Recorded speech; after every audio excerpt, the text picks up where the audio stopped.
बहुत ही सम्मान के साथ सादर आमंत्रित कर रहा हूं कि वे आए और हम सबका मार्गदर्शन करें। एक विदुषी बहन को सुनते हुए और उनका मार्गदर्शन लेते हुए और उनकी वैदुष्य का लाभ लेते हुए हम सब अपने आप को गौरवान्वित अनुभव करते हैं। आदरणीय बहन जी।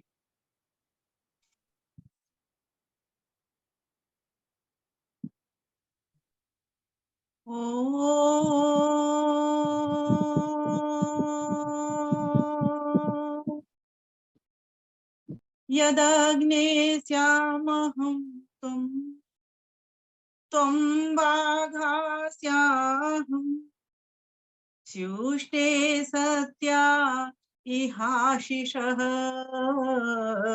स्युष्टे सत्या इहाशिषः। ओ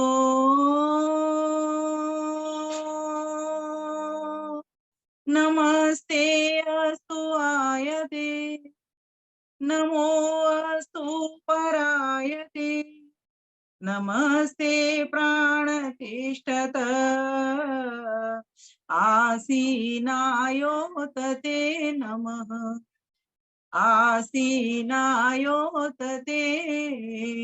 नमः। ओम शांति शांति शांति। ललितपुर से चल रहा बहुत ही सुंदर और पूरे कोरोना काल में चलता रहा, अनवरत चल रहा है, अनथक चल रहा है, अभी चल रहा है। बहुत सुंदर ये अंतरजालीय सत्संग। इसका पूरा श्रेय जाता है श्रीमान लखन भैया की पूरी आयोजक कमेटी श्रीमान मुनि जी के साथ में, और इसको बहुत आगे प्रचारित प्रसारित कर रहे हैं और इसमें अपनी दमदारी से प्रस्तुति दे रहे हैं हमारे आदरणीय राकेश आर्य भाई जी, उगता भारत के संपादक एवं इतिहासविद, जिन्होंने अभी बहुत सुंदर हमें इतिहास की घटना सुनाई। दोनों भाइयों को नमन करते हुए समस्त जितने भी हमारे बीच में हमारे भ्राता जी, जितने भी भाई लोग बैठे हुए हैं वे सब, और जितने भी विद्वज्जन यहाँ पर उपस्थित हुए हैं, और जिन जिन के अंतरजालीय कार्यक्रम चलते रहे हैं, जैसे जितेंद्र भाई जी हो गए हमारे, और भी कई अन्य इसमें माताएं बहनें भी जुड़ी होंगी जो कि अंतरजालीय कार्यक्रम चला रही हैं, और जहां जहां से भी जुड़े हैं सभी भाइयों को, बहनों को, माताओं को सादर नमस्ते कहती हूँ। जैसा कि हमारा विषय है, अभी बहुत सुंदर चर्चा चल रही थी कि ये जो मुस्लिम शासक आए उन्होंने हमें कहीं का नहीं छोड़ा, और साथ ही साथ हमारे भी भाई लोग ऐसे उसमें जुड़ते चले गए। ऐसा शासन मिलता रहा नरेंद्र मोदी जी के आने से पहले। कोई एक दो शासक ही आए थे, वो भी कुछ काल के लिए रहे जो अच्छे थे, कि हमारा पूरा की पूरा जितना भी अध्यात्म था वो सुरक्षित रह ही नहीं पाया। न सड़क सुरक्षित रही, न गांव सुरक्षित रहे, न नगर सुरक्षित रहे, कुछ भी सुरक्षित नहीं रहा। तो आज आवश्यकता है उस आध्यात्म को, उस संस्कृति को पुनः स्थापित करने की। इस हेतु से एक विषय इसी में से ही जुड़ता हुआ, तो प्रभु चरणन चित ला मनुआ। क्योंकि कहा जाता है कि जिस देश का अध्यात्म बचता है, जिस देश की संस्कृति बचती है, वही देश जीवित रहता है। इसलिए आज महती आवश्यकता है हम सभी ईश्वर भक्त बने। जो व्यक्ति ईश्वर भक्त होता है वही अपने राष्ट्र की, कहते हैं, भक्ति भी ठीक प्रकार से कर पाता है। मातृ पितृ भक्ति के भी गुण उसके भीतर अच्छे प्रकार से समायोजित रह पाते हैं। गुरु भक्ति भी उसके भीतर रह पाती है, और अपनी संस्कृति के प्रति भी भक्ति उसके भीतर रह पाती है। तो आज आवश्यकता है हमको हमारे पूरे मन को एकाग्र करते हुए प्रभु के चरणों में लगाने की। इस विषय को देख करके एक भाई का मेरे पास फोन आया, कह रहे प्रभु के तो चरण ही नहीं होते बहन जी। मैंने कहा भाई सत्यार्थ प्रकाश पढ़ लिया करो, तुम आर्य भाई हो, मुझसे कह रहे वक्ता का अभिप्राय समझो, विषय का अभिप्राय समझो, विषय का तात्पर्य समझो। कोई बात अलंकारिक शैली में कही जाती है और कोई बात सामान्य शब्दों में कही जाती है। तो इतना तो आपको भी पता होना चाहिए विषय कहाँ से जा रहा है और कौन इस वेबिनार को चलाने वाला है। तो अब आप समझ ही गए होंगे। मैंने इस भाई को बड़े प्यार से बस इतना ही कहा, आगे मैंने व्याख्या नहीं की, आवश्यकता भी नहीं है मुझे, क्योंकि मेरे ही भाई बंधु हैं, मुझे किसी को काटना नहीं है, मैं जोड़ने की ओर बढ़ रही हूँ। वो मेरा इशारा समझ गए बहन जी क्या कहना चाह रही है। तू प्रभु चरण चितला मनुआ, तू प्रभु चरण चितला मनुआ, कंस मोक्ष रूप के वल ईश्वर है, गुण उसके तुम गावनुआ, तू प्रभु चरणन चित लामनुआ, तू प्रभु चरणन चित लामनुआ। रागमाल कौश है, बाद में सुनाऊंगी इस भजन को। तो कहा गया है कि वास्तव में एक परम पिता परमेश्वर जो उसकी शरण को पकड़ लेता है, जो उसके चरणों में आ जाता है, अर्थात जो जैसा उसने कहा है वैसा आचरण करना प्रारंभ कर देता है। चरण वंदना का मतलब ईश्वर की आचरण वंदना है, उसकी आज्ञा में चलना। जैसा उसने हमको आदेश दिया, संदेश किया, उपदेश किया, निर्देश किया, उस बात को पूरी तरीके से अपने जीवन में धारण करना ही उसकी चरण वंदना है। ईश्वर तो निराकार है, सर्वव्यापक है, सर्वांतर्यामी है, सर्वाधार है, हर जगह पर वो है।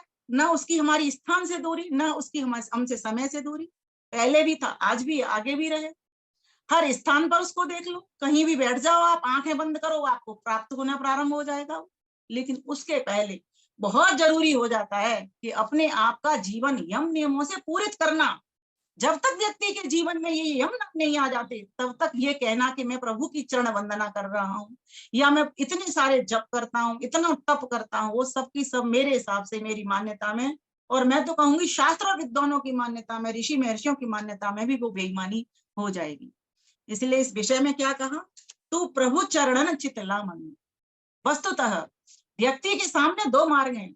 व्यक्ति एक बीच में चौराहे पर खड़ा हुआ है, एक तरफ संसार है, दूसरी तरफ संसार पति है। एक तरफ संसार में चकाचौंध दिखाई दे रही है उसे, चारों तरफ सुख भी मिल रहा है, उसको खूब अच्छी अच्छी चीजें दिख रही हैं, उसे ऐसा दिखाई पड़ रहा है संसार में चारों ओर सुख है। और दूसरी तरफ संसार पति है, वहां पर उसको ऐसे लगता है काला घोर घना अंधेरा, यहाँ पर कुछ भी नहीं। इसलिए व्यक्ति भ्रमित होते के साथ ही और संसार की ओर बढ़ जाता है, संसार पति को छोड़ देता है। जब व्यक्ति को ये समझ आ जाती है कि ये जो संसार है, जो कुछ तुझे दिखाई दे रहा है, वो भी उस संसार पति के कारण बना हुआ है, वही इसका निर्माता है, प्रोड्यूसर है, तो व्यक्ति को सही मायने में पता चलता है कि वास्तव में वो उसके ही चरण पूजने योग्य हैं, अर्थात उसकी ही आचरण वंदना करने योग्य है, अर्थात उसी की ही भक्ति करने के लिए हम इस संसार में आए हैं। क्योंकि सांख्य दर्शन में महर्षि कपिल कहते हैं, कुत्रापि कोपि सुखी, कुत्रापि कहीं भी, कोई भी सुखी नहीं इस संसार में। किसी को भी देखिए आप, किसी को धन का दुख होगा, तो किसी का पुत्र को दुख होगा, तो किसी को किसी घर का दुख होगा, किसी न किसी चीज का कोई ना कोई दुख हो, कोई बीमार ही पड़ा हुआ है तो दुखी होगा। कोई व्यक्ति आज के जमाने में तो मुझे ऐसा नहीं लगता कि कोई सुखी आपको प्रतीत होता होगा। सुखी तो बस वे ही लोग होते हैं जो संतोष को धारण किए हुए पुरुषार्थ करने के बाद में। संतोषी सदा सुखी। अगर हम भगवान के चरण वंदना करना चाहते हैं, अगर आचरण वंदना करना चाहते हैं, तो पहला गुण मेरा ऐसा मानना है कि जीवन में धैर्य और संतोष को धारण कर लीजिए। जिस व्यक्ति के जीवन में ये संतोष आ जाता है, कहा जाता है एक बार एक मुनि था और एक राजा के पास पहुंच गया। राजा बहुत परेशान रहता था और मुनि बहुत खुश था, जबकि उसके पास कुछ भी नहीं था, मात्र बलकल वस्त्रों में था, और राजा सोने चांदी हीरे पन्ने से लदा हुआ रहता है, जैसा कि राजा की एक व्यवस्था होती है, और राजा का अपना पहना ओढ़ा होता है, क्योंकि वो पूरे देश का प्रतिनिधित्व करता है और पूरे देश के लिए अपना व्यक्तित्व भी अपने वस्त्रों के द्वारा, अपने धन होने के कारण वो बताना चाहता है। क्योंकि किसी भी देश का जो राजा होता है, उसकी समृद्धि उसकी वेशभूषा से पता चलती है, उसके व्यक्तित्व से पता चलती है, उसकी बोली से पता चलती है। तो मुनि पहुंच गया, तो श्लोककार ने बड़ा सुंदर कहा, मनसि च परितुष्टे बल्कलैस्त्वं च लक्ष्म्या समैः परितोषो निर्विशेषो विशेष सतो भवति दरिद्रो यस्य तृष्णा विशाला सतो भवति दरिद्रो सतु भवति दरिद्रो यस्य तृष्णा विशाला मनसि च परितुष्टे को अर्थवान को दरिद्रः। मुनि राजा से क्या कहता है, मुनि राजा से कहता है, हे राजन सुनो हमारी बात, राजन सुनो हमारी बात। हम वृक्षों की छाल पहन खुश, तुम खुश पहन स्वर्ण जवाहरात, तुम खुश पहन स्वर्ण जवाहरात। संतुष्टि में भेद न कोई, संतुष्टि में भेद न कोई, हम दोनों हैं एक समान, हम दोनों हैं एक समान। तृष्णा जिसकी बड़ी हुई है, वही दरिद्र भिखारी जान, वही दरिद्र भिखारी जान। जिसके मन संतोष बड़ा है, संतोषी सुखी धनी इंसान, संतोषी सुखी धनी इंसान। संतुष्टि पर विमल है निर्भर, संतुष्टि पर विमल है नर निर्भर। कौन दरिद्र है कौन धनवान, कौन दरिद्र और कौन धनवान, कौन दरिद्र और कौन धनवान। तो मुनि ने राजा से क्या कह दिया, तुम भी खुश हो, मैं भी खुश हूं, मैं इसी में खुश हूं। मेरे पास कुछ नहीं है, फिर भी मुझे लगता है मेरे पास सब कुछ है, क्योंकि उसके पास ईश्वर है। और राजा के पास सिर्फ धन है, दौलत है, स्वर्ण है, चांदी है, आभूषण है, लेकिन उसके पास ईश्वर नहीं है। राजा होना कैसा चाहिए, ईश्वर भक्त राजा होना चाहिए।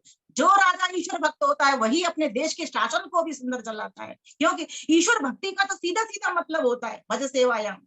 जैसा ईश्वर ने हमको आदेश दिया, जैसे राजा के कर्तव्य होने चाहिए, वैसे ही वो कर्तव्यों का निर्वहन करता है, उसी तरीके से अपनी प्रजा को सुख पहुंचाता है। क्यों, क्योंकि उसने पा लिया कि ईश्वर सुख स्वरूप है, और राजा भी प्रतिनिधित्व करता है उस ईश्वर का।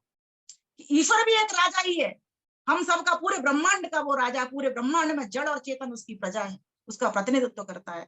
तो कहा गया कि अगर हम उस ईश्वर के भक्त बन जाएंगे तो हमारा राजकाज भी अच्छा चलेगा, हम प्रजा भी अच्छा बन जाएंगे, हम गुरु भक्त, मातृ भक्त, पितृ भक्त भी अच्छा बन जाएंगे, और जीवन में संतोष और धैर्य भी हमारे में आना प्रारंभ हो जाएगा।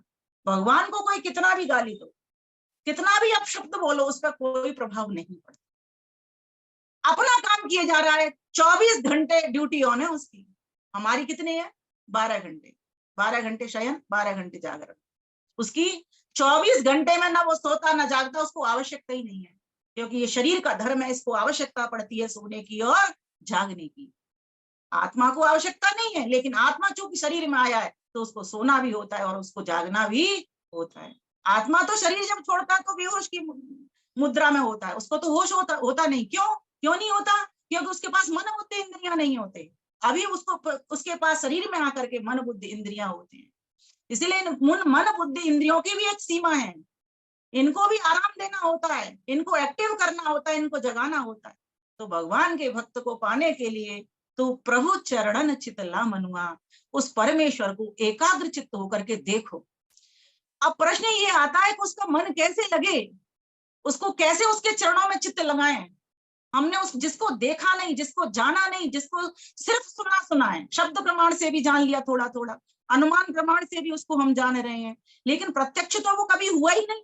तो हमारे चेहरे के भीतर, हमारे मस्तिष्क के भीतर कोई चीज ऐसी उसकी बनती ही नहीं है, कैसे लगाएं। तो बोले कहा विष्णु कर्माणि पश्यत, उस विष्णु के कर्मों को देख लो, उस विष्णु के गुणों को देख लो, उस विष्णु के स्वभाव को देख लो, उसके कर्म देखो ना, सामने सामने दिख रहे हैं। अपने शरीर को देख लो, उसका कर्म दिख जाएगा। इतनी सुंदर मशीनरी, इतनी सुंदर गाड़ी हमारे हाथ में है कि हम बना सकते हैं क्या? हम तो एक रक्त का निर्माण नहीं कर सकते, हड्डियां भी हम नहीं बना सकते। किसी का हाथ कट जाए, पैर कट जाए, प्लास्टिक के तो लगा सकते हैं, लेकिन इस तरह की स्किन का निर्माण नहीं कर सकते। किसी के हाथ में भी अगर स्किन लगानी पड़े तो किसी और जगह की स्किन लेकर के दूसरी जगह पर स्किन थोपनी पड़ती है, लगानी पड़ती है। लेकिन उस परमेश्वर ने एक ऐसी मशीनरी बनाई जिसका कोई भी, उस अंग का कोई भी हिस्सा हम कोई निर्माण नहीं कर सकता। आंखों को देखो, वो ईश्वर नजर आ जाता है। इतनी सुंदर बल्ब दो जला दिए, बताओ, नैनों के दो दीप जलाकर कैसा पर्दा डाला है, ओम तेरा रखवाला है, ओम ही पालनहारा है, ओम नाम की प्यारी मनवा जपत निरंतर आ रहा है। तो ऐसे परमपिता परमेश्वर को, जिसने इतना सुंदर सृष्टि में से एक पिंड इतना हमारा सुंदर, देखो कितना सुंदर पिंड है, पशु पक्षियों के तो हमसे भी अधिक सुंदर पिंड है। बस उनके पास स्वाभाविक ज्ञान है, हमारी बराबर उतना एक्टिव ज्ञान नहीं है उनके पास। उनके पास जितना परमेश्वर ने दे दिया ज्ञान है उतना ही ज्ञान उनके पास होता है, इसलिए वो ईश्वर का भजन नहीं कर सकते। ये जो सुविधा हमको मिली है ईश्वर का जप करने की और भजन करने की, तद जप तदर्थ भावनम, अर्थ में मगन होकर के उस मंत्र का जप सहित उस ईश्वर का ध्यान करें तो हमें प्रभु में चित्त लग जाएगा। चित्त लगाना देखो मुझे क्या लगता है वास्तव में कठिन नहीं।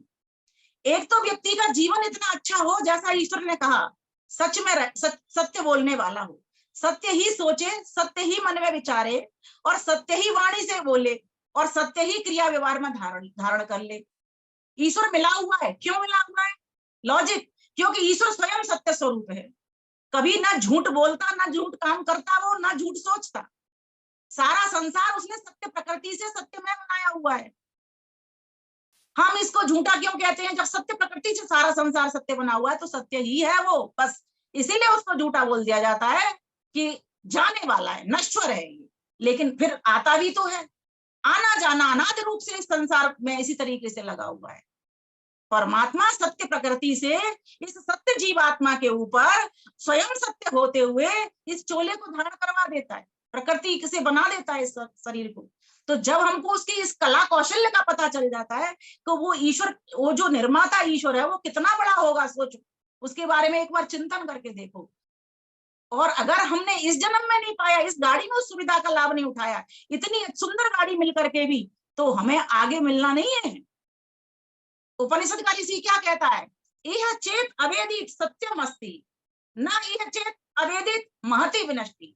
अगर इसी जन्म में मान लिया, जान लिया उसको और मान लिया और वैसा आचरण कर लिया, वैसी उसकी भक्ति कर ली तो ठीक है। और अगर अब नहीं जान पाए तो फिर कभी नहीं, कभी नहीं, कभी नहीं, क्योंकि फिर पशु पक्षियों की योनि में जाना पड़ेगा। क्योंकि व्यक्ति ने दो ही काम करने हैं, कर्म तो उसने करना है, चाहे श्रेय मार्ग का पथिक बन करके करे, चाहे प्रेम मार्ग का करे, चाहे स्वर्ग की ओर बढ़ते कदम हो, चाहे नरक की ओर बढ़ते कदम हो, चाहे सुख की ओर जाते कदम हो, चाहे दुख की ओर जाते कदम हो, कर्म तो उसने करने ही करने हैं। जीवात्मा कर्म किए हुए बिना रह ही नहीं सकता। अगर इस गाड़ी में आकर के व्यक्ति ने अच्छे कर्म कर लिए, सुबह उठा, उठ करके आहा, ईश्वर को धन्यवाद देना प्रारंभ कर दो, पूरी रात तूने मुझे अच्छे प्रकार से सुला दिया भगवान। और बहुत सारे लोग ऐसे थे, रात को सुबह पता चला सुबह उठे ही नहीं, टेलीफोन आया जी वो तो उठा ही नहीं, रात को ऐसा सोया कि अब उठा ही नहीं। हम उठ जाते हैं डेली डेली, भगवान को धन्यवाद निकालिए, किसकी व्यवस्था से उठ जाते हैं। एक भी परिंदा पक्षी रात्रि को अपने वृक्ष के ऊपर सो जाता है लेकिन गिरता नहीं है। कोई भी जीव भूखा नहीं रहता, कोई भी जीव बिना सोए नहीं रहता। हर जीव सुख पाना चाह रहा है और हर जीव को इतनी इतनी बुद्धि सभी को है कि कैसे मुझे अपनी सुरक्षा करनी है, कैसे मुझे अपनी व्यवस्था करनी है, कैसे मुझे अपने घर का निर्माण करना है। लेकिन मनुष्य के पास तो इससे और अतिरिक्त सुविधा है, वाणी की, पानी की, ये बिल्कुल विशेष सुविधा है। न कोई हमारी तरह बोल सकता, मंत्रों का उच्चारण कर सकता, और न पानी, ये हाथों से जिस तरह हम काम करते हैं, मशीनरियों का निर्माण करते हैं मनोबुद्धि होने से, उस तरीके के आविष्कार नहीं कर सकता। ये जो दो पैर हैं जिनसे जिस तरह से चल करके हम जाते हैं और अपने गंतव्य पर पहुंचते हैं, इस तरह से वो नहीं पहुंच सकते। उछलते हैं, कूदते हैं, उड़ते हैं, सब कुछ करते हैं, उतनी ही उनकी मंजिल रहती है अपने खाने के लिए, पीने के लिए, सोने के लिए। आहार निद्रा भयमैथुनं च सामान्यमेतत् पशुभिर्नराणाम् धर्मो हि तेषाम् अधिको विशेषो धर्मेण हीना पशुभिः समाना, पशुभिः समाना। ये चार काम तो सारे जीव जंतु कर रहे हैं। हमारे पास विशेष सुविधा है, क्या क्या? वाणी है, पानी है, और हंस हम सकते हैं, पक्षी हंस भी नहीं सकते। एक हायना के बारे में कहते हैं, एक ऐसा हायना है वो इतना करता है, अब क्या पता उसका स्वर ही है ये, वो यहाँ हंस रहा है, पर उसको इस तरह से जीव जगत ने मान लिया कि वो हंसता है। लेकिन नहीं, हम जो हंसते हैं ना, मन बुद्धि के कारण हंसते हैं। हम जो जिस तरह से रोते हैं ना, वो किस तरह से रोते हैं, हम सोचते हैं कुछ, किसी से वियोग होता है तो रोते हैं। और वो जितने भी जीव जंतुओं के आपने आंसू तो देखे होंगे, लेकिन उनके चेहरे पर ये मसल्स नहीं है हंसने वाली। हम इन मसल्स से तो हंसते ही हैं, लेकिन साथ साथ हमें कोई चीज अच्छी लगती है, सुखकर मिलती है, और हमें लगता है कि इससे हमारा हित होगा, तो हमें खुशी होती है और हम हंस करके उसका प्रदर्शन भी कर सकते हैं, वो नहीं कर सकते। उनको कितना सुख मिलता होगा, सोच के देखिए, 4 चीजों में ही सुख मिलता होगा उनको। जब सोते होंगे तब सुखी होते होंगे, जब बच्चे पैदा करते होंगे तब सुखी होते होंगे, लेकिन बाकी का पूरा समय उनका दुखी दुखी निकल जाता होगा। जब भोजन खाते होंगे तब सुखी होते होंगे, और अपनी सुरक्षा कर लेते होंगे तो भी हो सकता है सुखी हो जाते हों। लेकिन हम लोगों को देखिए, हम एक दिन में कितनी बार सुखी होते हैं और कितनी बार दुखी हो जाते हैं। तो जब व्यक्ति को ये समझ आ जाती है, ये जो संसार की जो राह मैं देख रहा हूँ, जिसमें चकाचौंध दिख रही है, जिसमें सुख ही सुख दिखाई दे रहा है, जिस मॉल के भीतर में घुसा उसमें सुख ही सुख दिखाई दे रहा है, जब व्यक्ति को ये समझ आती है तो वो इस संसार में चल पड़ता है, संसार के भोगों में ही तृप्ति देखना प्रारंभ कर देता है। और जब संसार के भोगों से वो तृप्त होना चाहता है तो वो तृप्त होता नहीं है। जब होता नहीं है, जब उसको इस बात की समझ आती है तो फिर योग की ओर बढ़ जाता है, ईश्वर की ओर बढ़ जाता है, क्योंकि दोनों सामने है, बीच में है जीव मनुष्य, और इधर भी देख रहा है, इधर संसार है, इधर संसार पति, इधर प्रिय मार्ग है, इधर श्रेय मार्ग है। तो श्रेय मार्ग का पथिक होकर के वो फिर प्रभु की आराधना में, ईश्वर के भक्त के लिए बहुत सारी विशेषताएं हमारे वेद मंत्र कहते हैं कि न तम विदाती है मां जानी, इसको हर कोई नहीं जान सकता ईश्वर को, इसको तो ज्ञानी और विद्वान लोग ही जान सकते हैं। यजुर्वेद के 40वें अध्याय में एक मंत्र आता, चौथा मंत्र, उसमें क्या कहा है, अनेज देकम मनसो जमियो नैन देवा आपनुवन पूर्वमर्श तद्धावतो अन्यानातीति तिष्ठ तस्मिन् अपो मातरिश्वा दधाति मातरिश्वा दधाति। वो ईश्वर कैसा है, उसकी गति जिस प्रकार से हमारे मन की गति है, जैसे अभी हम बैठे सोच रहे हैं ना, और ये मन कहाँ जा रहा है, अमेरिका भी पहुंच गया, पाकिस्तान भी पहुंच गया, जहां जहां पहुंचा हो वहां दौड़ जाता। लेकिन ईश्वर, ईश्वर तो जब तक हमारा मन पहुंचता है उससे पहले ही पहुंचा हुआ है। इसी बात की पुष्टि 5वें मंत्र ने भी कह दी। तो बताइए, जब सर्वत्र सुलभ है ईश्वर, न काल से दूरी, न स्थान से दूरी, न वस्तु से दूरी, तो उसमें मन क्यों नहीं लगेगा, और हर जगह से सुख दे रहा है। संसार के जितने भी मनुष्य हैं वे हर जगह से आपको सुख नहीं देंगे और हर समय सुख नहीं देंगे आपको, ये समझिए, अंतर करना सीखिए इसमें। लेकिन ईश्वर से आप हर समय ले सकते हो। 24 घंटे आप मत सो, ध्यान करते रहो, रात्रि को भी, पूरा दिन भी करते रहो, 24 घंटे उसकी समाधि लगाते रहो, आपको सुख ही सुख मिलता रहेगा उससे। बीच के जितने भी व्यवधान है उन व्यवधानों को हटाते चले जाओ। व्यवधान क्या होते हैं, व्यवधानों के बारे में कहा है योग दर्शन में, महर्षि पतंजलि ने 9 व्यवधान बताए हैं और 5 व्यवधान और बता दिए हैं उन्होंने, उपव्यवधान। व्यवधान मतलब विघ्न, कि जो व्यक्ति का मन लगने नहीं देते ईश्वर में, वहां पर वो उन्होंने क्या लिखा है महर्षि पतंजलि ने, महर्षि पतंजलि लिखते हैं व्याधि। पहली रुकावट तो व्यक्ति की ईश्वर से मिलने में व्याधियां हैं। व्याधियां क्या होती हैं, व्याधियां रोग होते हैं। क्या क्या रोग होते हैं, एक तो धातु रस और इंद्रियों में विषमता पैदा हो जाती है, ये ठीक तरीके से शरीर काम नहीं कर रहा होता, किसी का वात बिगड़ गया, किसी का पित्त बिगड़ गया, किसी का कफ बिगड़ गया, असंतुलित सब कुछ हो जाता है, तब जाकर के व्यक्ति रोग में ग्रसित हो जाता है। जब रोगी व्यक्ति होता है तो ईश्वर की ओर नहीं बढ़ पाता। क्यों, क्योंकि उसके सारा टाइम एक ही चीज लगी रहती है कि मेरी ये चीज गड़बड़ है, मुझे यहाँ दर्द हो रहा है, मेरे पैर में दर्द है, मेरी कमर में दर्द है, मेरे को मेरा भोजन नहीं पच रहा, आज मुझे मल नहीं आया, सारा दिन अपनी इसी दुनिया में लगा रहता है। कब वो भजन करेगा?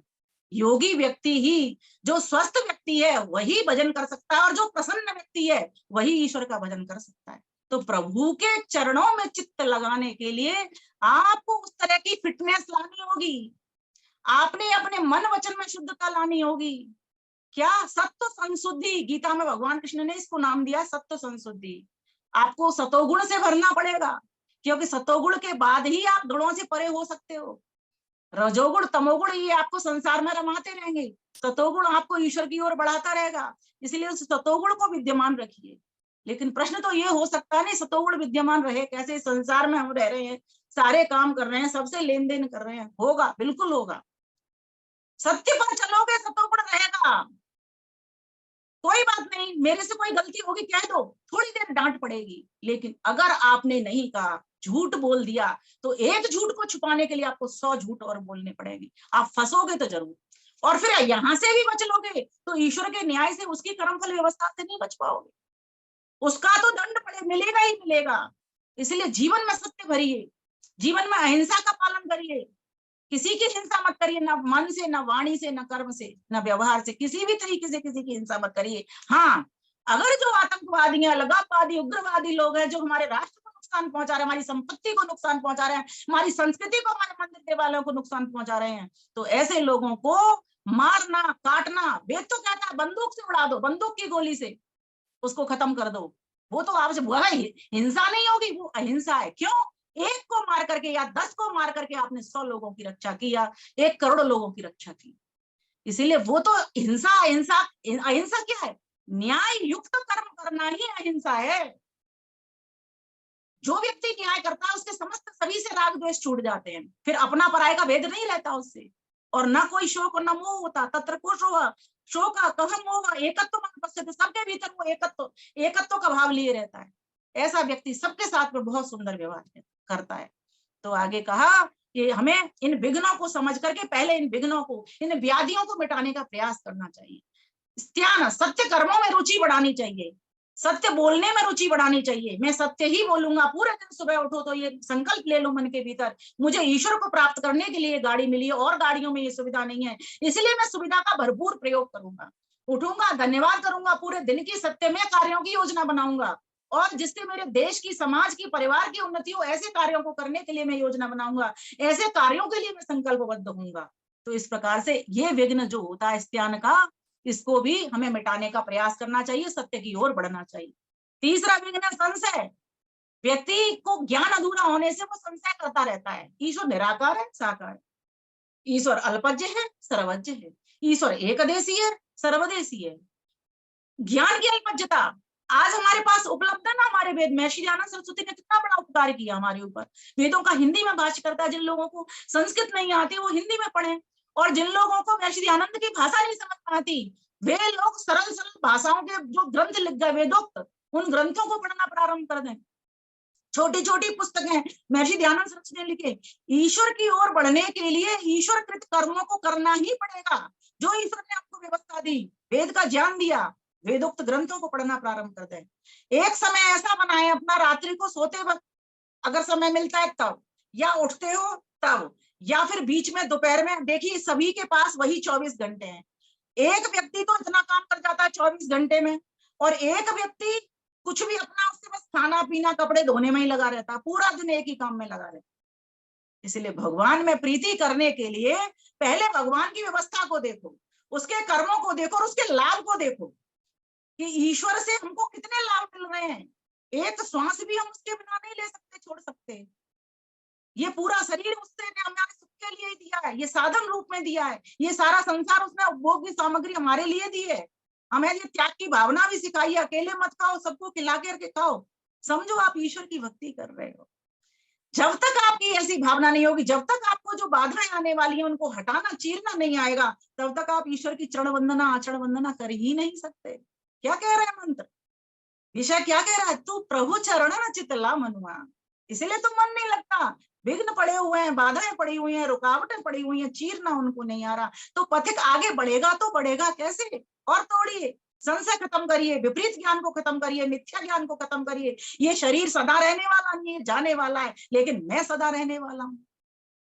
मैं पहले भी था, आज भी हूँ और आगे भी रहूंगा, जैसे ईश्वर पहले भी था, आज भी और आगे रहूंगा। मेरा जन्म जन्मांतर का साथी मेरा परमात्मा है, एक बस केवल एक परमात्मा है। ये सारे संसार के जितने भी रिश्ते नाते हैं, जितने माता पिता, आचार्य और गुरुजन मुझको मिल रहे हैं, सब छूटने वाले हैं। मेरे पुत्र पुत्रियां भी मुझसे छूटने वाले हैं, सब कुछ इसमें जाने वाला है सारे संसार में। मुझे अगली बार का जो जन्म मिलेगा, मुझे ऐसा नहीं मिला कि नहीं मिला। हाँ, तब आप पक्का कर सकते हो जब आपके 50% कर्म ऐसे हैं जो पाप और पुण्य बराबर है, फिर भी वो आपका हल्के घर में मिलेगा। अगर आपके 70% कर्म, एक अनुमान में बता रही हूँ, अगर आपके देवत्व वाले हैं, सतोगुण से भरे हुए आप रहते हो, हर वक्त निष्काम कर्म की ओर बढ़ रहे हो, निष्काम कर्म करते हुए उस ईश्वर को ही आपने जीवन को समर्पित किया हुआ है, तो मैं पक्का मानती हूँ कि एक विद्वान घर में जन्म होगा, और वहां जो फिर आपकी उन्नति प्रगति होना प्रारंभ होगी, बचपन से प्रारंभ हो जाएगी, तो हो सकता है मोक्ष की राह प्रशस्त हो जाए। इसीलिए क्या कहता है वेद, ना तम विदात ये नहीं, तुम अभी ज्ञानी हुए नहीं हो, तुम अभी योगी हुए नहीं हो, ठीक प्रकार से तुम योग में चल नहीं रहे हो। न सत्य तुम्हारे जीवन में, न अहिंसा का धर्म, परम धर्म तुम्हारे जीवन में आया, और न अस्तेय। कितनी चोरी तुम करते हो, कितने तुम झूठ बोलते हो, कितने बिना छुए किसी की चीजों को लेते, छुपके छुपके सारी चीजों को वो करते रहते हो। हमारे देश में इतने महान पुरुष हुए, कहते थे सरकारी काम करते थे तो सरकार की बत्ती जलाते थे, व्यक्तिगत अगर सरकार के ऑफिस में बैठ करके काम करते थे तो अपनी ही चीजें वो प्रयोग में लाया करते थे। बहुत सारे उदाहरण है, उदाहरणों में सारा समय निकल जाएगा, मैं निकालना नहीं चाहती, आप सभी यहाँ पर प्रबुद्ध जन हैं। तो कहने का भाव हम सीखें, इन सब चीजों को सीखें कि ईश्वर में जो व्यक्ति मन लगा देता है उसको महापुरुषों की ओर भी अट्रैक्शन हो जाता है, राष्ट्र के प्रति भी अट्रैक्शन हो जाता है, राष्ट्र के प्रति भी भक्ति हो जाती है, महापुरुषों के प्रति भी भक्ति हो जाती है, मतलब उनके अनुसार अपने जीवन को बना लेता है। पति पत्नी बच्चे पूरा मिलकर के परिवार समर्पित हो जाता है कि मुझे अपने परिवार की उन्नति के, अपनी व्यक्तिगत उन्नति के साथ साथ समाज की भी उन्नति करनी है और राष्ट्र की भी उन्नति करनी है। ऐसा व्यक्ति ही फिर प्रभु चरणों की उपासना ठीक प्रकार से कर पाता है। अन्यथा तो हम कितना भी कर लें, पड़ोस में झगड़ा हो रहा है, गंद पड़ा हुआ है, ऊपर से कूड़ा फेंक रहे हैं, भीतर बैठ गए जी हमने हवन कर लिया, बाहर गंदगी दुर्गंध फैला दी, अपने घर में हवन कर लिया, तुम्हारे घर में इतना सा लाभ तो मिल जाएगा, लेकिन मन में जो विकार आ गया, तुमने किसी और के घर में गंदगी फेंक दी, ऊपर से उठाया, कूड़ा मार दिया, फेंक दिया, वो कहाँ जाएगा? उसका भी फल तुमको मिलेगा और अपने घर को शुद्ध किया उसका भी फल मिलेगा। कोई माइनस प्लस का खेल परमात्मा के यहाँ होता नहीं। बहुत सुंदर व्यवस्था है ईश्वर की। और कहा प्रमाद, इस प्रमाद को छोड़ दीजिए, 1 मिनट भी सो लिए, बस सो लिए, हो गया काम।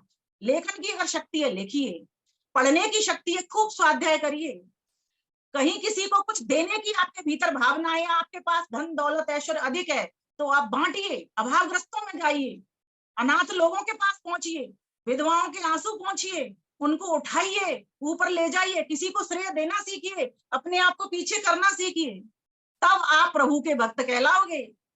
बहुत आसान नहीं है ये, हाँ, लेकिन कठिन भी नहीं है, इतना कर सकते हो। आपका संस्कार मजबूत होना चाहिए, कोई बात नहीं, पूर्व जन्म का नहीं मिला, लेकिन इस जन्म में तो आप निर्माण कर सकते हो, कुछ संस्कारों को धो सकते हो, नव संस्कारों को निर्माण कर सकते हो। घर के वातावरण को जब तक व्यक्ति सत्संगी नहीं बनाता और घर में जब तक तालमेल से नहीं रह लेता, घर में जब तक धैर्य संतोष करुणा दया के अपने जीवन में धारण नहीं कर लेता, तब तक वो समाज को भी ठीक से सुव्यवस्थित नहीं कर सकता। फिर राष्ट्र की तो बात ही कहाँ है। जो राष्ट्र का काम कर रहा है, ध्यान देना, वही व्यक्ति परिवार में भी अच्छी प्रकार चला होगा, वही व्यक्ति ईश्वर की भक्ति भी करता होगा। मैं मानती हूँ कि एक व्यक्ति एक जगह समर्पित हो जाता है तो दूसरी जगह कम समय दे पाता है, लेकिन उसका जीवन सदाचार से भरा होता है, सत्यता से, ईमानदारी से उसका जीवन भरा होता है। इसीलिए हमारा घर का माहौल भी हम ऐसा बनाए, इन प्रमादों को, इन आलस्य को, अविरति अर्थात जो वैराग्य है हमारे भीतर जमा ही नहीं है अभी तक, अंधकार में पड़े हुए हैं, विवेक आया ही नहीं है, तो वैराग्य जमेगा कैसा? इनको छोड़ते चलिए, अविवेक को छोड़िए, अविद्या को छोड़िए, विद्या की ओर बढ़िए, विघ्न हटते जाएंगे आपके। एक बल्ब जलाइए पावर का, आपका अंधकार नाश हो जाएगा। अच्छे अच्छे ग्रंथों को जब आप पढ़ रहे हो, अच्छे अच्छे सज्जन लोगों के पास जब बैठ रहे हो, तो आपके पास वैसे ही गुण आते हैं। अग्नि के पास बैठते हैं ताप मिल जाता है, जल के पास बैठते हैं शीतलता आनी प्रारंभ हो जाती है, साधु सन्यासी के पास बैठते हैं, अच्छे महात्मा विद्वानों के पास बैठते हैं, वे गुण आ जाते हैं, वेद के पास बैठते हैं, भगवान के गुण आने प्रारंभ होते हैं। मैं तो कहता हूँ किसी के पास बैठो या मत बैठो, लेकिन वेद ग्रंथ तो आपके सभी के घर में बैठे हुए हैं। और दूसरी बात मैं और कहना चाहूंगी, यहाँ पर जितने भी लोग जुड़ते हैं, हमारे आर्य परिवार के जुड़ते हैं, जिनको पता है वेद का ज्ञान, कुछ हम ऐसा काम नहीं कर सकते क्या कि हम प्रभु चरणों में चित्त लगाने के लिए चल रहे हैं, क्या हम अपने साथ किसी और को नहीं ले चलते? क्या 2-4 लोग जैसे लखन भैया फोन कर रहे हैं, बुला रहे हैं, मैसेज भेज रहे हैं, क्या हम इन मैसेजों को और दूसरी जगह फॉरवर्ड नहीं कर सकते? क्या हम अपने बच्चों के सामने शेयर नहीं कर सकते क्या कि आज उन बहन जी ने ये बोला, ये बात बताई, आज उन भाई साहब ने ये बात बताई? कम से कम सहबोज करके अपने बच्चों के साथ बैठ करके ऐसी वार्ता व्यवहार तो करिए, आपके घर का माहौल बदलेगा, आपके बच्चों में वो प्रेरणा जाएगी, ईश्वर भक्त बनेंगे, मातृ पितृ भक्त, गुरु भक्त बनेंगे, राष्ट्र भक्त बनेंगे, और स्वयं परस्पर भी आपस में जिससे भी वार्तालाप करेंगे उसके सच्चे मित्र भी बनेंगे। लेकिन कौन करेगा इस काम को? तो कहिए मैं करूंगा, मैं करूंगी। जब तक मैं करूंगा, मैं करूंगी नहीं होगी, तब तक हमारी बात बनने वाली नहीं। करना हमें खुद पड़ेगा, कोई बाहर वाला नहीं करेगा। भगत सिंह किसी के घर में पैदा नहीं होंगे, मुझे तैयार करने पड़ेंगे। तो कहा गया कि इनको हटाइए और भ्रांति दर्शनम, विपरीत ज्ञान को हटा दीजिए, मिथ्या ज्ञान को हटा दीजिए। कि मैं कभी मरूंगा नहीं, मैं अमर हूं। अगर मुझे समाज के लिए, संस्था के लिए खड़ा होना है तो मैं तैयार हो जाऊंगा, मरने से मुझे भय नहीं है, क्योंकि मैं मरता ही नहीं। कृष्ण भगवान ने अर्जुन को कैसे खड़ा कर दिया? ऐसे ही तो खड़ा कर दिया कि भाई तेरा मेरा दोनों के जन्म ना पहले हुए, ना आज हुए, ना आगे होंगे, हम तो हमेशा ही हमारे अजर हैं। और तू ये सोचता है ये दादा ताऊ चाचा तेरे जाने वाले हैं, ये शरीर से चले जाएंगे लेकिन ये भी नहीं जाएंगे कहीं भी, इनकी भी आत्मा अजर अमर है, कोई कभी मरता नहीं है आत्मा। क्या सूत्र क्या श्लोक बोला वहां पर? नैनम छिन्नन्ति शस्त्राणि नैनम दहति पावक न चैनम क्लेदयन्त्यापो न शोषयति मारुत। ये आत्मा तो अजर अमर है, इसको जल गीला नहीं करता, वायु इसको सुखा नहीं सकती, शस्त्र इसको काट नहीं सकते, कोई कुछ नहीं कर सकता, इसको आग जला नहीं सकती। फिर किसके लिए क्यों परेशान होना जब तू मरेगा ही नहीं, अमर ही है। सारा डर इसी शरीर का लगा हुआ है, सारा डर इस धन संपत्ति वैभव का लगा हुआ है। मना नहीं है, शरीर को सुरक्षित रखिए, गाड़ी है, साधन है, साधन हमारा सुरक्षित होना चाहिए, स्वस्थ होना चाहिए, सभ्य होना चाहिए, सदाचारी होना चाहिए, धन संपत्ति भी हमारी नेक होनी चाहिए और अच्छे नेक लोगों में ही वितरित होनी चाहिए। लेकिन सारा दिन तो इसी साधन में नहीं लगना। आप अपनी गाड़ी को पूरे दिन धो करके देखिए, पड़ोसी क्या कहेंगे या कोई आने जाने वाला राहगीर क्या कहेगा? सारा दिन गाड़ी धोने में लगा रहता है, बड़ी गाड़ी आई इसकी। और एक व्यक्ति सिर्फ जब गाड़ी में बैठता है तभी सफाई करता है, रात्रि को एक बार और करवा लेगा अगर किसी को ज्यादा वो चिंता है तो साधन की। इसमें अच्छा पेट्रोल डालिए, इस शरीर में अच्छा मोबिल ऑयल डालिए, अच्छा भोजन करिए, युक्ताहार विहारस्य युक्त चेष्टस्य कर्मसु युक्त स्वप्नाबोधस्य योगो भवति दुःखा। एक योगी व्यक्ति के ये लक्षण है। अच्छा अच्छा सब करिए, अच्छा सोचिए, अच्छा खाइए, अच्छा पीजिए, अच्छी जगह पर विहार करिए, लेकिन सब कुछ करते हुए भी उस ईश्वर को मत भुलाइए। मैं सभी को एक बात कहती हूँ, जब आप गैस जलाने के लिए खड़े होते हो, रसोई में लाइटर ऑन करते हो, तो बस एक बार ओम भूर्भुवस्सुः कह दीजिए। आप यज्ञ में डेली कहते हो ना, दीपक जलाते हो, ओम भूर्भुवस्सुः। आप एक बार रसोई की गैस को बंद करते हो तब कह दीजिए ओम भूर्भुवस्सुः। बीच में जब खाना बनाते हो तब कह दीजिए ओम भूर्भुवस्सुः। हे प्रभु आप ही जीवन दाता हो, हे प्रभु समस्त दुखों से आप ही छुड़ाने वाले, बचाने वाले हो मुझे, और हे प्रभु आप ही स्वर्यस्य च केवलम सुख स्वरूप होने के नाते आप ही मुझे सभी सुखों से आपूरित करने वाले हो। अगर आप ये हमें शक्ति नहीं देते और ये साधन नहीं देते और ये बुद्धि नहीं देते, शक्ति साधन और बुद्धि नहीं देते तो भक्ति पैदा होती नहीं। तो मैं कैसे आपका नाम जप पाता, कैसे मैं काम कर पाता? तू प्रभु चरणन चितला मनुआ, तू प्रभु चरणन चितला मनुआ। साक्षी केवल एक प्रभु है, उसका तू हो जा मनुआ, तू प्रभु चरणन चितला मनुआ, तू प्रभु चरणन चितला मनुआ। शौच संतोष तप स्वाध्याय ईश्वर प्रधान नियमा। शौच में जीवन बिताना प्रारंभ करती है। अधिक गात्राणि शुद्धन्ति मना सत्येन शुद्धन्ते विद्या तपोभ्याम भूतात्मा बुद्धिर ज्ञानेन शुद्धयति। शुद्ध करना प्रारंभ कर दीजिए। जिस दिन आप सत्व में जीना प्रारंभ कर दोगे, शुद्धि में जीना प्रारंभ कर दोगे, उस दिन आपको वो शुद्ध परमात्मा मिला हुआ ही है। और जीवात्मा शुद्ध है, एक और बात है, जीवात्मा स्वयं शुद्ध है, लेकिन संसार की अविद्या में पढ़ करके वो अपने आप को बुद्धि के अनुसार देखना प्रारंभ कर देता है। जैसे ही उसको ये बोध होता है कि मैं अलग हूं और ये बुद्धि अलग है, बुद्धि तो मेरा साधन है, मन तो मेरा साधन है, ये शरीर तो मेरा साधन है, ये इंद्रियां मेरे साधन है, मैं इंद्र हूं और ये इंद्रियां हैं, और ये इंद्रियां मुझे इंद्र को बताने के लिए ही हैं। ये इंद्रियां इतना सशक्त साधन है कि इसी के कारण मैं अपने आप को समझ पा रहा हूँ, मन बुद्धि के कारण मैं अपने आप को समझ पा रहा हूँ, और ईश्वर तक भी मेरी पहुंच ये इंद्रियां ही बनाती हैं। सोचो, ईश्वर ने अगर ये साधन हमको इस तरह नहीं दिए होते तो ईश्वर को कैसे हम चरणों में चित्त लगा सकते? नहीं लग सकता। प्रश्न तो लेकिन वही की वही है कि वास्तव में मन फिर भी नहीं लग रहा, तो उसका एक कारण ये भी हो सकता है, तुलसी पिछले पाप ते हर चर्चा न सुहाय, जैसे ज्वर के वेग से भूख विदा हो जाए, भूख विदा हो जाए। एक वो भी कारण है, लेकिन वो तो मेरे हाथ में है नहीं। तो मैं क्या करूं? जो मेरे हाथ में उसको समेटूं, उसको संवारूं, उससे अपने आप को निहारूं, उससे अपने आप को निखारूं, तब तो मेरा काम होगा ना। तो मेरे पास ये शक्ति है, इस मन से ही, मन एव कारणम, किस किसका? बंधन का और मोक्ष का, दोनों का कारण ये मन ही है। तो इस मन को ही पकड़ लो ना। और क्यों आप कहोगे ये तो मन तो बहुत चंचल है, पकड़ में नहीं आता। बिल्कुल आएगा। सेवक पकड़ में आता है कि नहीं? घर में आता है तो साधन पकड़ में नहीं आएगा। साधन तो जड़ है, पकड़ में आ जाएगा। जड़ वस्तु अपने आप कुछ कर नहीं सकती।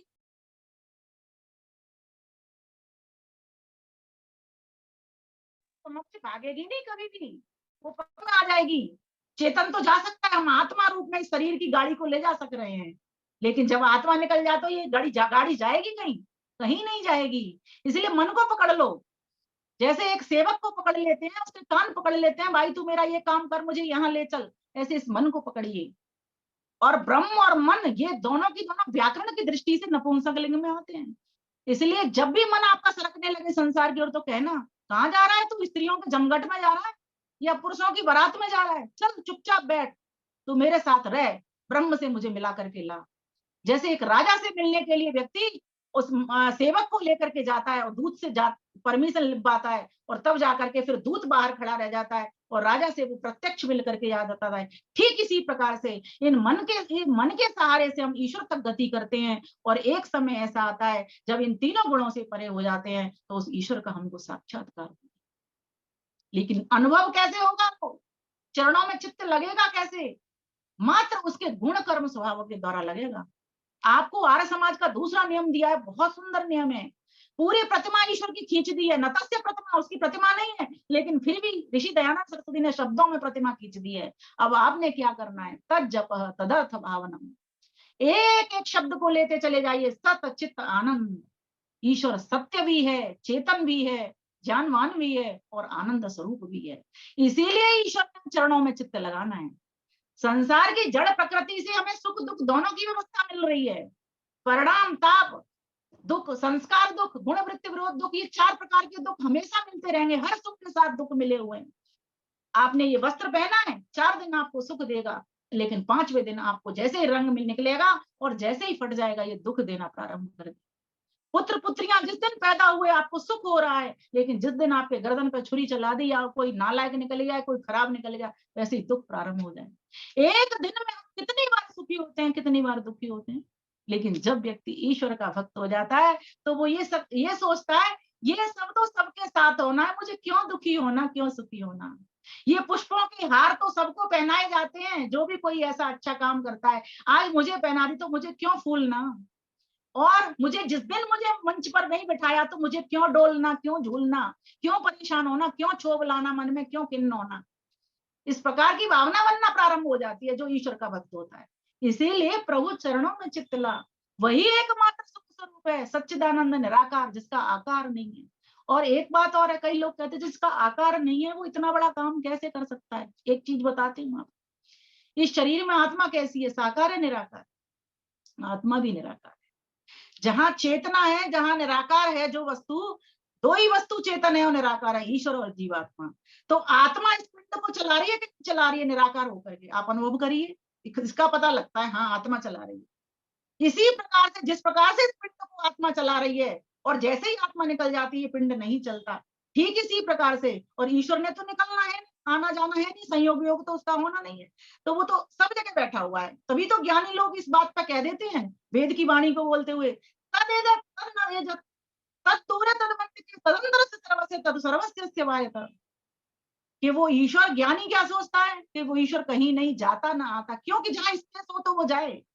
मैं यहाँ बैठी हूँ तो वहां नहीं हूँ, वहां नहीं, वहां होंगी तो यहाँ नहीं होंगी। लेकिन ईश्वर तो वहां भी ठहरा हुआ है, यहाँ भी ठहरा हुआ है, इधर भी है उधर भी है, हर काल में, हर स्थान में, हर वस्तु में। ईशावास्यमिदं सर्वम् यत् किंच जगत्याम जगत, हर जगह पर वो ठहरा हुआ है। तो फिर तो जो ज्ञानी व्यक्ति है उसकी विद्यमानता को पहले ही देख लेता है। इसलिए किसी के साथ कहीं भी कोई व्यवहार करेगा वो अच्छा करेगा, ईश्वर को सामने रखेगा। सोएगा तो ईश्वर को धन्यवाद करेगा, उठेगा तो ईश्वर को धन्यवाद करेगा। और धन्यवाद का मतलब ये नहीं सिर्फ शब्द से धन्यवाद कर दिया, भीतर तक कृतज्ञता के भाव आपके अंदर तक जाने चाहिए, तब जाकर के आप अपने जीवन को सफलता की राह पर चला पाओगे और ठीक प्रकार से पूरे दिन भर कर्म कर पाओगे। सुबह उठते हो, उठ करके आप ध्यान करिए, माता पिता की चरणाचरण वंदना करिए, और जो स्वयं माता पिता हैं उन अपने बच्चों में बीज डालिए, उनको पहले नमस्ते करिए अगर वो नमस्ते नहीं करते। आपके सेवक सेविकाएं आते हैं उनको प्रथम नमस्ते करिए, आपको कोई रास्ते में मिलता है आप उससे नमस्ते करिए। कई लोगों की ये शिकायत होती है जी हम तो करते हैं वो नहीं करता, तो वो उसकी उसकी परेशानी है ना, उसकी समस्या है, आपकी समस्या तो नहीं है। आपने नमस्ते कर दिया, कोई बात नहीं, नहीं करना तो कोई बात नहीं, गए 3 ही तो शब्द हैं, कोई बात नहीं, छोड़ दीजिए। कोई भी व्यक्ति कैसा भी कर्म कर सकता है, वो स्वतंत्र है, जीवात्मा कर्म करने में स्वतंत्र है। वो नमस्ते का आपको प्रत्युत्तर भी दे सकता है और नहीं भी दे सकता, आप पहले से निश्चिंत हो जाइए। आप रोगी हो सकते हो, नहीं भी हो सकते हो, आपको धन मिल सकता है, नहीं भी मिल सकता, आपका पुत्र अच्छा बोल सकता है, नहीं भी बोल सकता, आपकी पुत्री अच्छा बोल सकती है, नहीं भी बोल सकती, आपकी पत्नी अच्छा बोल सकती है, पति अच्छा बोल सकता है, नहीं भी बोल सकता। ये है ईश्वर भक्ति के लक्षण। अगर जिस व्यक्ति की गति यहां तक पहुंच रही है, वही समझना प्रभु चरणों में चित्त लगा रहा। इसीलिए कहा विघ्नों को, बाधाओं को तो चीरने की शक्ति रखिए, और जो परमात्मा की शरण में आ जाता है ना, मैं सच बताऊं, उसके भीतर ये गुण स्वतः आना प्रारंभ हो जाते हैं, क्योंकि जैसी वस्तु के समीप बैठते हैं वैसे आ जाते हैं। चेतना का गुण है, निराकार का गुण है, और जो निराकार होती है ना, एक बात देखिए, इस हाथ को कौन उठा रहा है? मैंने अभी ये हाथ हिलाया, किसके कारण हिला? उस निराकार शक्ति के कारण हिला, जो आत्मा है भीतर बैठी हुई। इसीलिए जहां गति हो रही है ना, जो गति वो उस चेतना के कारण हो रही है। संसार में भी जितने भी पदार्थ गतिमान हो रहे हैं, सूर्य चंद्रमा आदि लोक लोकांतर, वो उस चेतन परमात्मा के कारण हो रहे हैं। अगर चेतन परमात्मा नहीं होता, और या फिर 2 4 6 8 10 परमात्मा हो जाते, तो संसार की व्यवस्था गड़बड़ जाती, चरमरा जाती। सब जगह पर एक जैसा ज्ञान, एक रस, अकामो धीरो अमृत स्वयंभू, रसेन तृप्तो न कुतश्चनो न। क्यों न कुतश्चनो न? क्योंकि उसमें कोई कमी नहीं है, अपूर्णता नहीं है, पूर्णता है।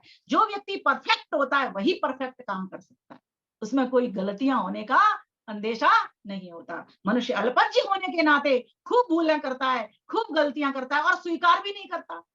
गलती भी करता है, भूला भी करता है, स्वीकार नहीं करता। लेकिन जब ईश्वर का भक्त हो जाता था, सीधा सीधा कहता है, भैया मैंने करना तो ऐसा चाहा था, लेकिन मुझसे गलती हो गई। कितने डेली घरों में तूफान मचे हुए हैं, कितनी लड़ाइयां झगड़े हो रहे हैं, परिवार देखे नहीं जा रहे हैं, क्या क्या हो रहा है? क्यों? सबके भीतर अविद्या पड़ी हुई, और अविद्या तो हमारे भीतर भी थी, तब तो हम इस संसार में आ गए। अविद्या ही नहीं होती तो हम इस संसार में आते नहीं, अविद्या के कारण तो इस संसार का निर्माण हो जाता है।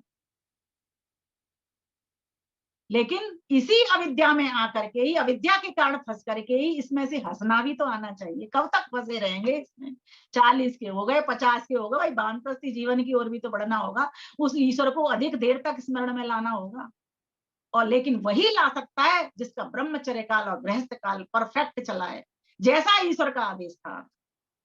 सत्यम वद धर्मम च अक्षयर्मा दिव्य, जुआ मत खेल, माम हिंसी, हिंसा मत कर किसी की, सत्यम वद, सत्य बोल, तेरा वैदिक धर्म है, तू वेद की वेदोक्त जीवन जीना प्रारंभ कर दे। तो जब व्यक्ति का ऐसा जीवन हो जाता है, तो बस फिर तो प्रभु के चरणों में चित्त उसका लगा ही हुआ है। हाँ, एक बात मैं जरूर कहना चाहूंगी, निष्काम कर्म भी करता है व्यक्ति, बहुत सारे लोग हैं जो निष्काम कर्मी हैं, कर रहे हैं पूरे टाइम, लेकिन एक एक घंटा, जैसा महर्षि दयानंद सरस्वती का आदेश निर्देश हमारे लिए है, जरूर उसका ध्यान करने के लिए व्यक्ति को एकाग्र चित्त होकर के उसके दर्शन के लिए लालायित होना चाहिए। अवश्य बैठे, ये मेरा निवेदन भी है आप सभी से कि कोई भी समय एक निकाल लें। जरूरी नहीं है आपका 6 से 7 नहीं मिल पाता कोई कारणवश, तो 5 से 6 का निकाल लें, और वो भी नहीं मिल रहा, छोड़ दीजिए, तो 4 से 5 का निकाल लें। इसी प्रकार से सुबह का, और कोई कभी डिस्टर्ब करेगा नहीं, अगर आप 4 से 5 का निकाल लो, 1 घंटे में संध्या कर डालो, जब तक कोई दुनिया उठे तब तक आप उठ जाओ, पहला अभिवादन ईश्वर को कर दो। कहते हैं ना, पहले मैं, किसी भी चीज को खाने की इच्छा होती तो क्या होती? पहले मैं। लेकिन ऐसा भजन में नहीं होता, भोजन में तो होता है। बस यही अंतर हमको लेकर के हम तो आइए मेरे साथ मस्त होकर के गीत को गाइए, आनंद लेते हैं। कितना भी बोलते चलेंगे, इसका तो कोई बोलने का वो नियम नहीं है, लेकिन कितना हमारे जीवन में आया उसका नियम जरूर होना चाहिए। तू प्रभु चरणन चितला मनुआ, तू प्रभु चरणन चितला मनुआ। साक्षी केवल एक प्रभु है, गुण उसके तू गा मनुआ, तू प्रभु चरणन चितला मनुआ, तू प्रभु चरणन चितला मनुआ। प्रभु का नाम अमोलक हीरा, सुमिरे सुमिरे गुण गा मनुआ, तू प्रभु चरणन चितला मनुआ, तू प्रभु चरणन चितला मनुआ। ईश्वर विश्वासी अवश्य बने। क्यों बने? देखो, कोई शक्ति तो है जो संसार को इतनी व्यवस्था में चल रही है, बुद्धिपूर्वक वाक्य कृति वेदा, कि जिसने इतनी व्यवस्थित और सुंदर सृष्टि बनाई है ना, और जिसने इतना सुंदर हमारा पिंड भी बनाया, सभी का पिंड बनाया, पशु पक्षियों का भी पिंड बनाया, तो वही हमारा कर्मों का फल और न्याय संगत कर्मों का फल देने वाला है, और दे रहा है। हम देख रहे हैं दुनिया में लूले लंगड़े लोग भी हैं और खूब बढ़िया समृद्ध सुखी लोग भी दिखाई दे रहे हैं। कुछ अंतर दिखाई दे रहा है। इस अंतर को देख करके ही देख लो कि कोई ऐसी शक्ति है जो न्याय संगत कर्म दे रही है, बुरे कर्म का फल बुरा देती है और अच्छे कर्म का फल अच्छा देती है। ये सोचकर उस शक्ति का स्मरण करना है, उसके प्रति विश्वास टिकाना प्रारंभ कर दो। कभी सुनाऊंगी इसके ऊपर, बड़ी अच्छी कहानी है, क्योंकि समय फिर बहुत अधिक हो जाता है। और दूसरा, आप हर जगह में सुख स्वरूप को देखना, निहारना प्रारंभ कर दो। हर समय में उस सुख स्वरूप को देखना प्रारंभ कर दो।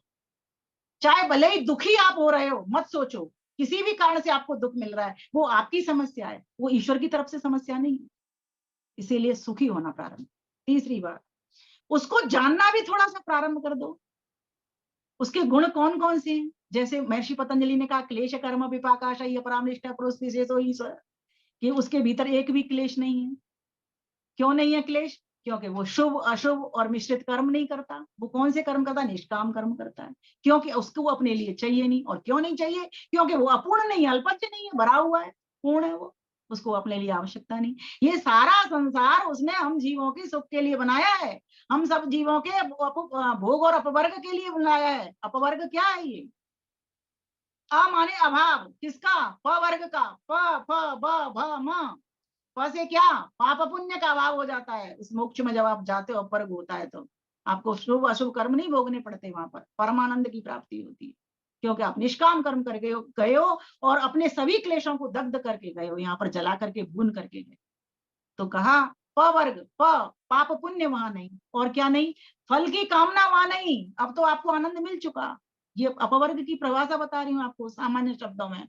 और पाप पुण्य नहीं, फल की कामना नहीं, प फ ब, बंधन नहीं, वहां कोई रुकावट नहीं। आप सूर्य में जाओ, चंद्रमा में जाओ, पूरे विश्व का चक्कर लगाओ, ललितपुर जाओ या दिल्ली आ जाओ, या फिर ग्रेटर नोएडा पहुंच जाओ राकेश भैया के यहाँ, कहीं भी पहुंच जाओ, बिल्कुल बंधन से मुक्त होकर के आप विचरोगे। और प फ ब भ, कोई भय नहीं, निर्भय होकर के रहो। निर्भय मिला हुआ है आपको, परमेश्वर मिला हुआ है। माँ और मृत्यु कहाँ फिर वहां, जब अमरता ही अमरता है। 31 नील, इतना लंबा समय बताया है मुक्ति का काल, और फिर वापस आना है। चिंता मत करो, जब आपकी हॉलीडेज पूरी हो जाएंगी तो फिर आपको वापस आना है, और मनुष्य के शरीर में आना है। ये महर्षि दयानंद ने वेद सम्मत हमको बता दिया है। पाप पुण्य की तुल्यता से आपको फिर मनुष्य का जन्म चोला मिलेगा, और आप जीरो से अपनी यात्रा फिर हीरो बनने तक करोगे। सोचिए, आप एक बार चिंतन करके देखिए और वेद ग्रंथों की समीक्षा कराना प्रारंभ कीजिए। विद्वानों की शरण लीजिए, ऐसे इतिहास बुद्धों के पास बैठ करके इनसे इतिहास सुनिए। अपने बुजुर्गों के पास 2-4 मिनट बैठने का समय निकालिए, उनके चरणों में बैठ करके एक बार देखिए तो सही, आपको साक्षात भगवान, धरती के भगवान नजर आते हैं कि नहीं आते हैं। बस करना पड़ेगा थोड़ा सा श्रम, थोड़ा सा, बस बिल्कुल थोड़ा सा, अधिक नहीं है, इसमें कुछ भी कठिनाई नहीं है। जिसके संस्कार है वो तो कर ही रहा है, यही सब कर रहा है जो मैं बोल रही हूँ, उसके जीवन में आ रहा है। मैं अपने पतिदेव को देखती हूँ, उनको कभी पढ़ना नहीं पड़ता इन ग्रंथों को, अपने संस्कार में चल रहा है। हमारा भी जीवन बन रहा है उनके सहारे से, और हम बहुत पढ़ रहे हैं, हमको बहुत पढ़ना पड़ता है, उनको नहीं पढ़ना पड़ता, पूर्व की उनकी कमाई है। और वास्तव में जो मैं बोल रही हूँ या जो मैं ज्ञान की भी बात बोलती हूँ, मैं सूत्र तो बोल दूंगी, वो सूत्र नहीं बोल पाएंगे, लेकिन सूत्र को जीवन में जरूर धारण कर रहे हैं, श्लोक को, मंत्र को जीवन में जरूर धारण कर रहे हैं। समर्पित भावना की बात करती हूँ, मैंने गीता का श्लोक बोला, यदस्नाति तत्कुरुषु कौन्तेय तत्कुरुषु मदर्पणम, यत् तपस्यसि कौन्तेय तत्कुरुषु मदर्पणम। अब वो उनके जीवन में, हे अर्जुन, तुम जो खाते हो, जो पीते हो, जो हवन में आहुति देते हो, जो दान करते हो, वो सब मेरे समर्पित कर दो। तो समर्पित भाव जिसका जीवन होगा, समर्पण करते हुए जिसका जीवन चल रहा है, वो व्यक्ति इन सूत्रों को, श्लोकों को जीवन में धारण कर रहा है। बस यहीं तक की तो हमको यात्रा करनी है, बहुत अधिक ये कठिन नहीं है, लेकिन हाँ, करना खुद को पड़ेगा। उद्योगी बनेंगे हम तभी ये काम होगा। इसीलिए मेरे साथ 5 सूत्र बोलिए, मैं अपनी बात को विराम दूंगी। उपयोगी बनेंगे, सहयोगी बनेंगे, उद्योगी बनेंगे, निरोगी बनेंगे, योगी बनेंगे और मोदी बनेंगे। तो मोद ही मोद होगा, प्रमोद ही प्रमोद होगा, विनोद ही विनोद होगा, और जीवन में सबके भरपूर आनंद होगा। और हम सभी अपने विमल स्वरूप में पहुंच करके उस विमल परमात्मा को, निर्मल उज्जवल ध्वल परमात्मा की आनंद की प्राप्ति भी कर पाएंगे।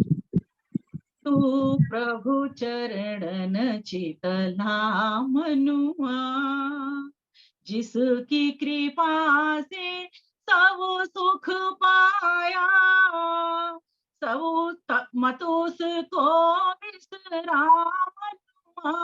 तू प्रभु चरणन चितला मनुआ, तू प्रभु चरणन चितला मनुआ।